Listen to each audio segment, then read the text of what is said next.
Market চলছিল up ট্রেন্ডে, মানে বুলিশ মুভমেন্ট, যেখানে দাম ওপরের দিকে যাচ্ছিল।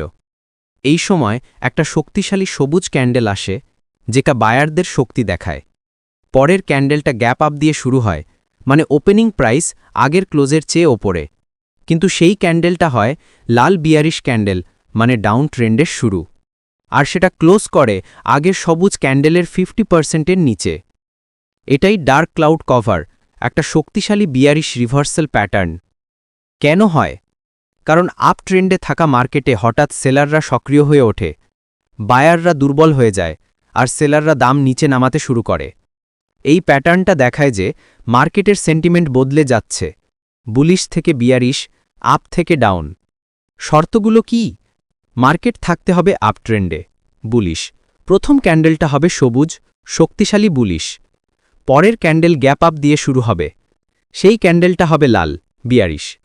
ক্লোজ করবে আগের বুলিশ ক্যান্ডেলের 50%-এর নিচে।